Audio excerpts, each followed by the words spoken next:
So welcome back here on track 3. Now for the next 40 minutes you will be learning about digital viruses and how to assure that your company will not get infected. This is a really important subject these days, so it's good that you're here. You are in the right place. Sorry.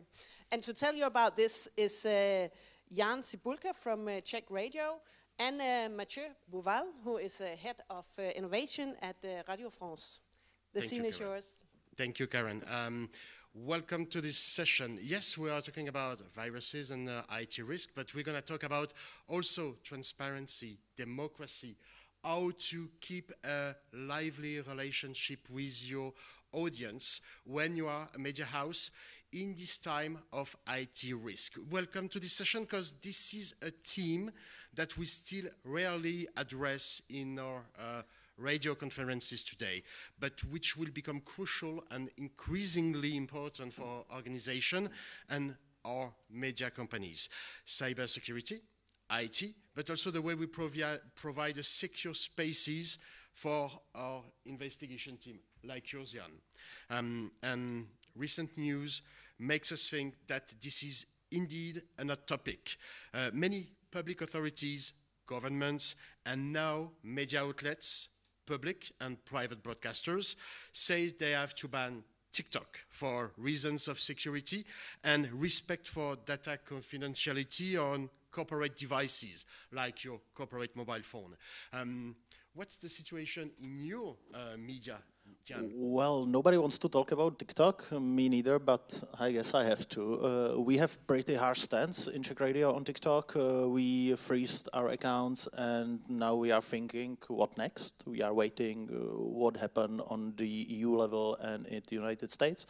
And of course, we are trying to find a way how to access the audience here safely, and how to cover the cybersecurity threats which TikTok presents for some part in our network and in our systems. And Jan, the floor will be yours to give your presentation about your job as a journalist, data journalist, cybersecurity expert. You know, and you have been digging this field for years now. Yeah. With your investigative journalist team. Yeah, we are cooperating with our investigatives, and I work in a like data journalism department, which makes the interactive pieces. But I will not talk about this today because we have also the technical knowledge to help the radio with some kind of technical and security tasks.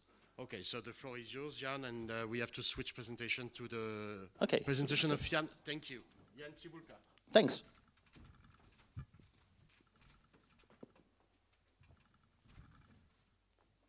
So, as I said, I work in Český rozhlas, which you already know by now, so the first slide is not really needed. And I work in a data journalism team. There are 5 of us making stories based on data. So we are creating maps, visualizations, interactive quizzes and things like that. We are facilitating the freedom of information requests, the harder cases for the radio, and we are enforcing them sometimes, which includes the law support. We are helping our newsrooms with analytical work for their articles and for their work, and we have the technical knowledge, how the internet works basically, and how online systems work, so we could help with investigations and with projects regarded to the online world. And of course, we are helping, and this will be topic of today's presentation. We are helping to foster some hygiene and security culture on information handling by our reporters, because it's very important to protect our sources and to protect the work of our newsrooms, which are many. To set the stage, I will present 4 threats. We are challenged by them by now, and because there are not a lot of us, we can discuss it after. So only to prepare the stage. The first, and I think really important and underestimated, is basic phishing and account takeover, because it's really, really too easy to pull off phishing campaign. Anyone could do that. It don't needs any technical knowledge, so a lot of people do. And you need to remember that the online presence of your reporters on their private accounts are basically your presence online.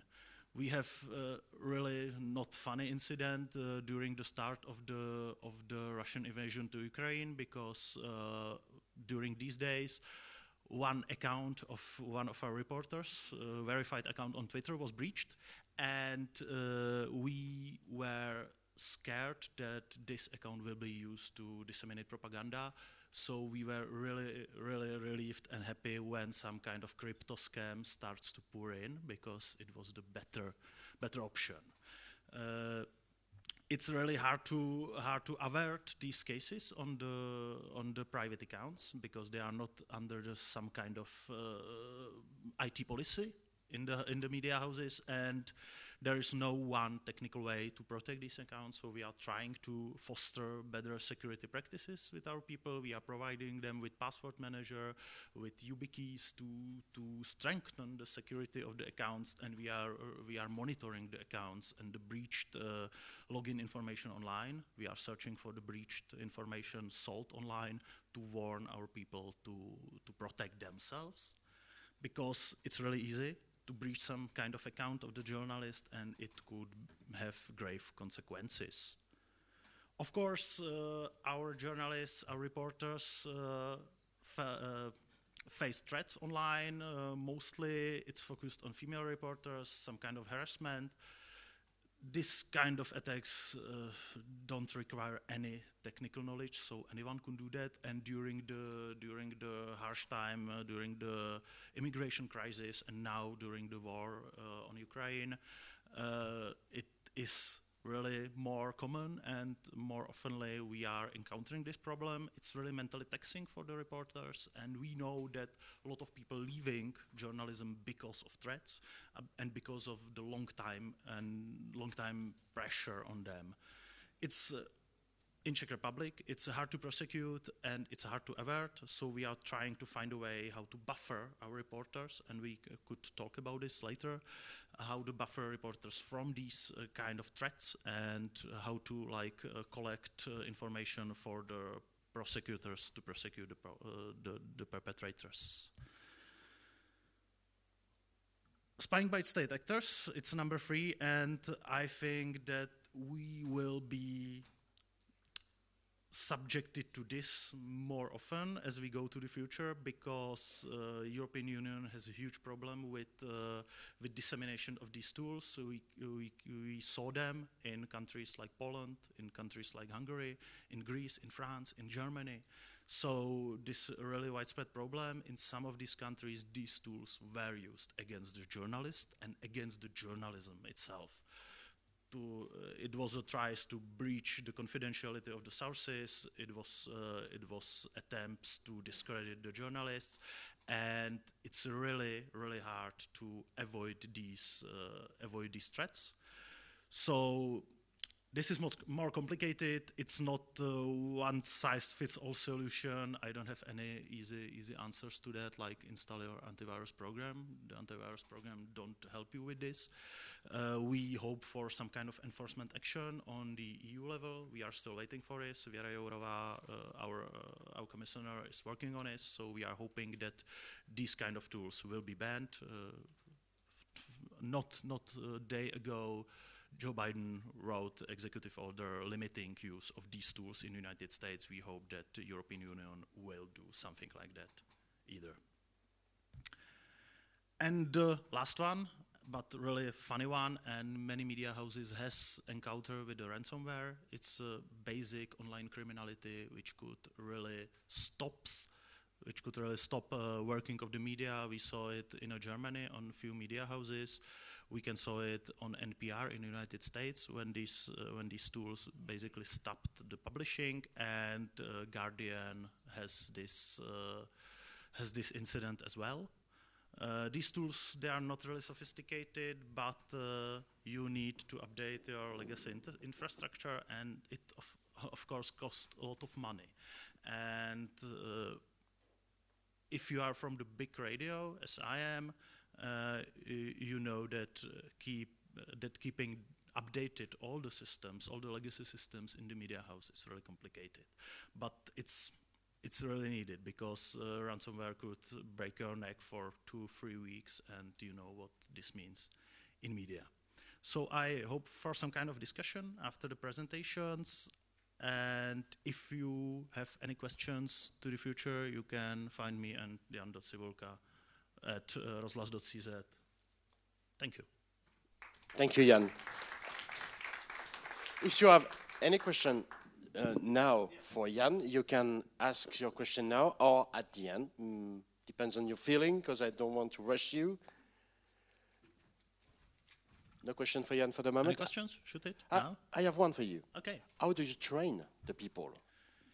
We have multi-level training. We have some kind of entry-level training for the whole radio for all the employees, and this is recorded. They can play it on the internet as they want. We now cooperating with the Cybersecurity Bureau here in Czech Republic, which is providing us some kind of basic cybersecurity training. It's a Moodle. You can click through quizzes and videos and text there.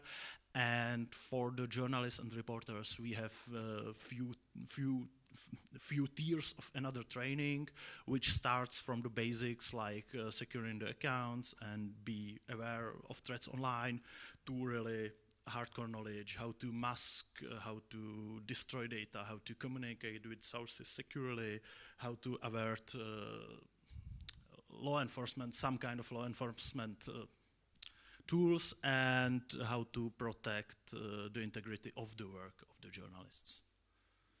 Thank you. We're going to try the same at Radio France, and I want to share with you what we are doing on a very specific topic, which is how to protect your sources when you are an investigative journalist. So Radio France has a brand new system since 2 months from now. I'm going to drop this mic and take the other. This one for you. We've launched our very first service for whistleblowers, which is kind of unique for public radio broadcasters in France, and even for commercial radio broadcasters.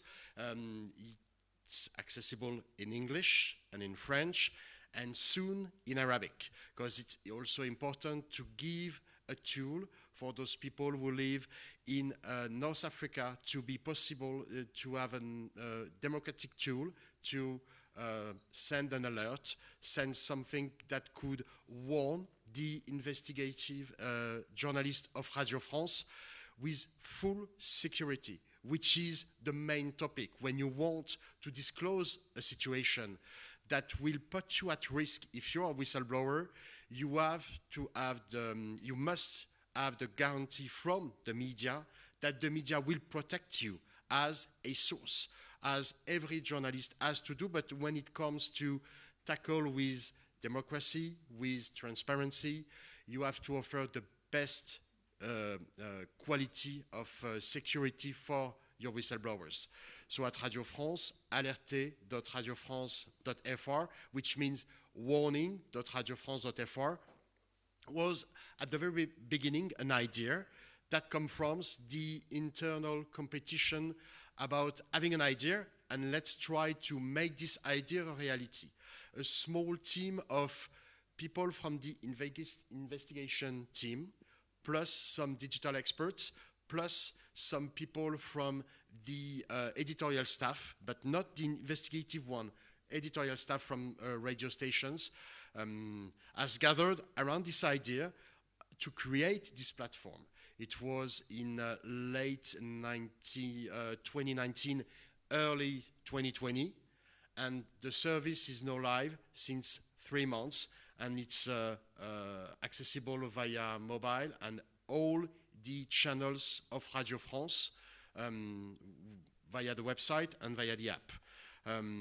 2 years to try to build this platform.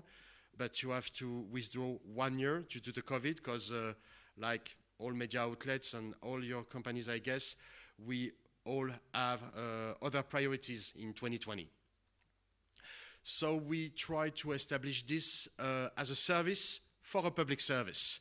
And today, this service, warning.radiofrance.fr, is already in production, and it gives quick and concrete results.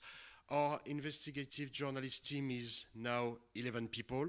We are member of the International Center for Investigative Journalists. Jan, I think you're a member too? I'm not a member, but I'm cooperating with members of ICIJ. Yeah. ICIJ is a community of people specialized with specific tools to reveal secrets, breaking stories, like the Paradise Paper, like the Panama Papers, like every big and huge stories that emerge from a whistleblowing thing. So this cooperation between media outlets, it's also something that could provide your organization useful tools, trainings, and practices and examples of the best working case that you can imagine to train your journalists to be better at investigation. Since the launch of this platform, we already received 80 stories and testimonies, which is quite surprising because we are more than overwhelmed by the number of topics and stories that are arriving to the investigative team. To be honest, maybe less than half are not that big, but it's the proof that offering such a service when you are a public service media is really something mandatory in the brain, in the head of your listeners, of your audience, of the community you can gather with the value of a public service media outlet today. And 80 stories, which is big, and already one story on air, which is a big story about the fact that in France, some public health services are doing bad things with the data of the French people when they come to some public services health center. And it was a surprise for us. It was a surprise for everybody. And these stories come from people who are whistleblowers from these data, health centers. So this is the real-life proof that offering such a service is useful and quite efficient very rapidly. All the services that we are using at Radio France are provided by Global Leaks, which is a NGO that I strongly recommend to work with. I know that, Jan, you're working with SecureDrop. We were using SecureDrop. It was a mixed success. Global Leaks is a team of journalists plus some really democracy geeks, people who are investing their time in defending a certain vision of transparency and democracy. It's an easy connection to make when you are public media like Radio France, because their values, their activities, and the way they see the way you can use digital for a better world, let's say that, are on the same, and it's a common ground with Radio France. So I strongly recommend, when you are an organization, not to maybe go by yourself, because you will need help. It's a very tricky landscape. As Jan said, it's easy to be at risk when it comes to exchanging confidential documents. What Global Leaks is providing to us is a black box, which when you are a whistleblower, you can drop the documents. You have a way and a code number to follow the life of your documents between you and the journalist you want to reach. And everything is encrypted. everything is on secured server that cannot be breached, and even us, we don't know where they are, and that's fine with us. And more importantly, the staff from Global Leaks are also very talented trainers for our investigative team. Because you cannot become an investigator online in a glimpse of an eye. It's impossible. You have to learn techniques. You have, as you described, Jan, to be trained to have a better digital hygiene. So it's also super useful for a media like us to accept that we cannot do things alone. I see Albert Ménacher in the back of the room, and I know, Albert, that you always love to listen to media, especially public ones, that are accepted to say, okay, we can work with the external world. I saw you nodding.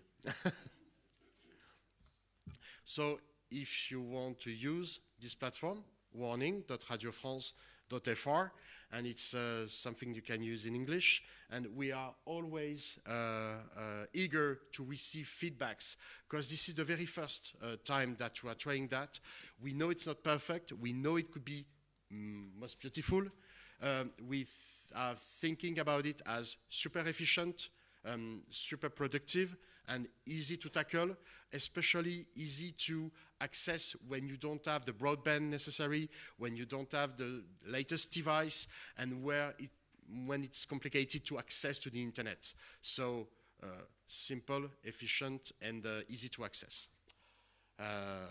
Thank you. Don't hesitate to play with it, and if you have any question, I'll be happy to answer. And Jan, you will be happy to give more information about what you're doing at Czech Radio. Yeah.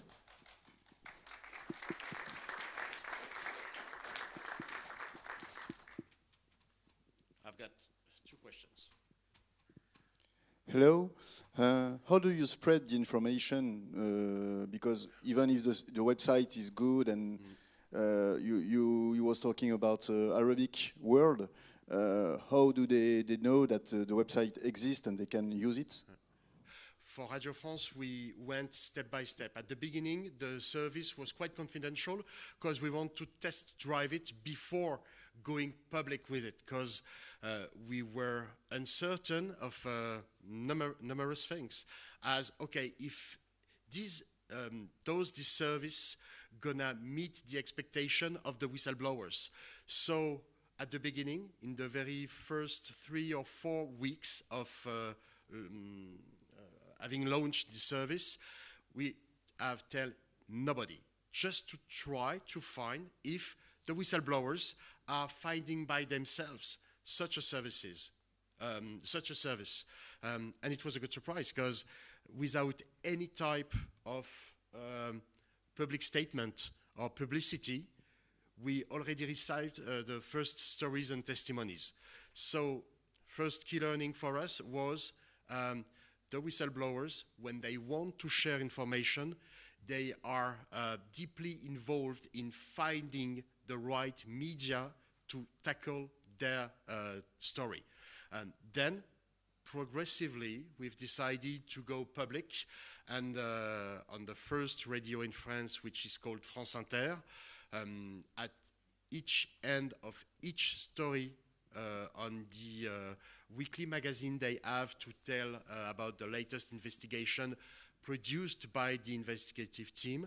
They say, okay, and if you want to contact the team, and if you want to exchange in a secure way some confidential information, go to the website, go to radiofrance.fr, and radiofrance.fr, you will have access to this one. But they also try to spread the word in the community of the whistleblowers. So it's a very step-by-step to be validated by the community. It's very important. You cannot say, okay, I'm coming with the best service in the world and we're going to break the news every day with this service. No, it's impossible.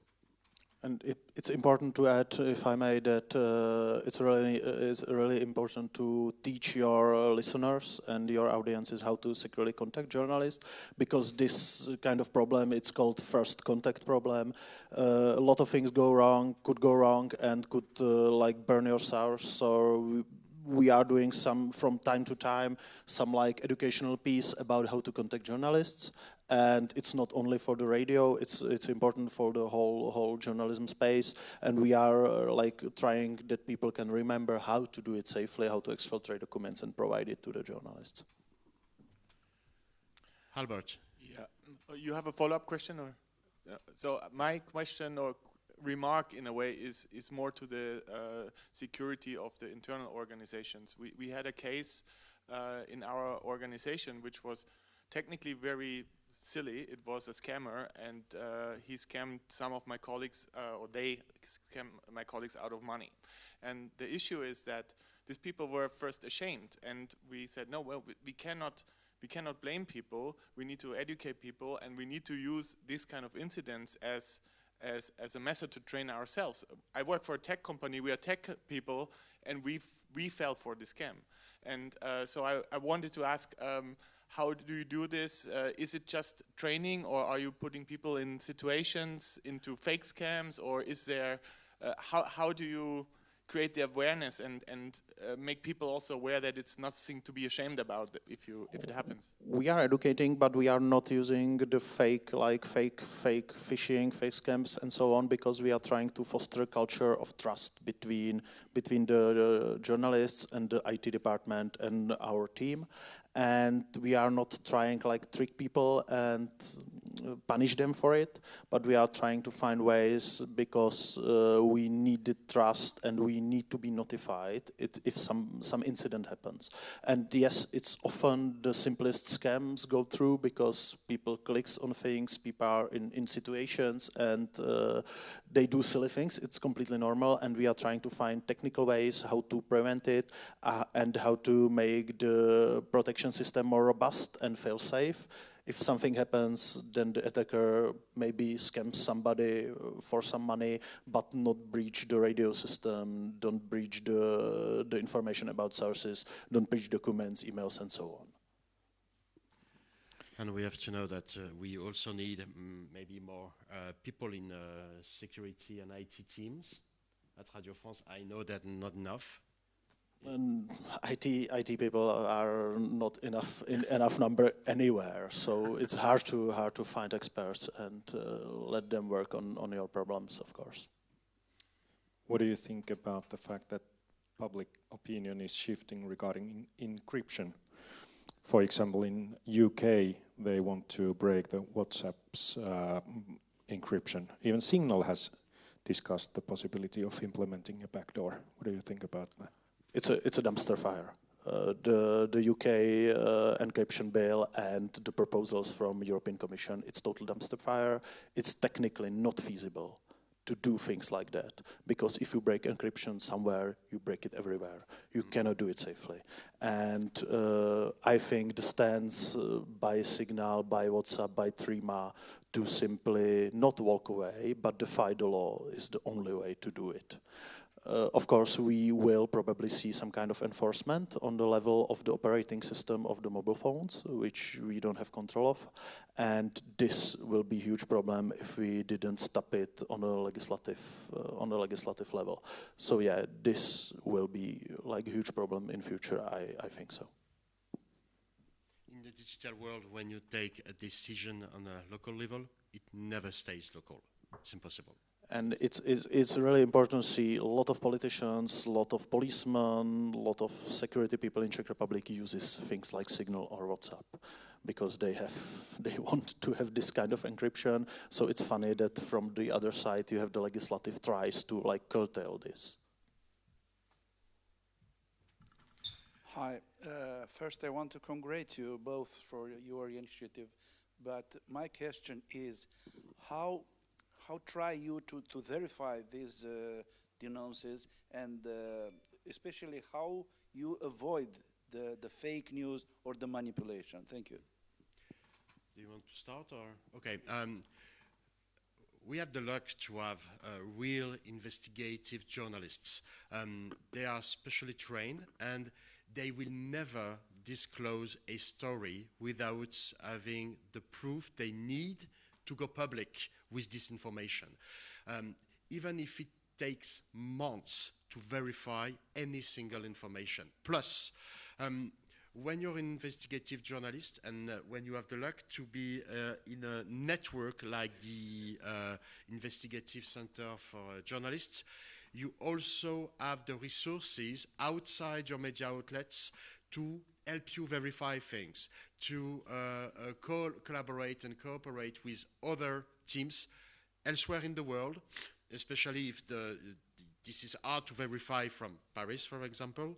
And you never go public if you have any single doubt. It's the beginning of the end if you go public without making the hardest verification you can make.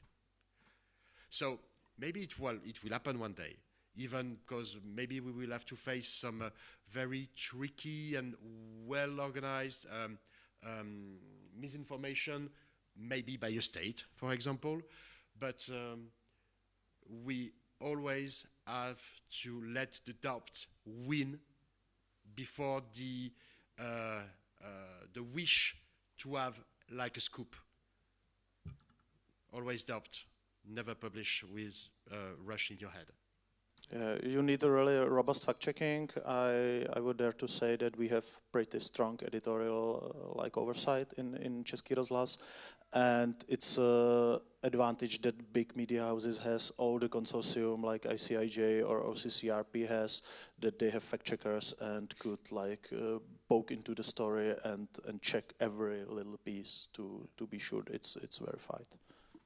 And last word would be we also going to use AI to tackle with huge data sets.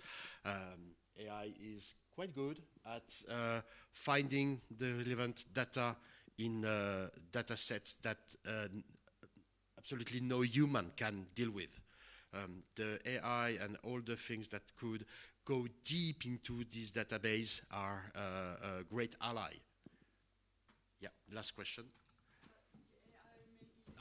Sorry, just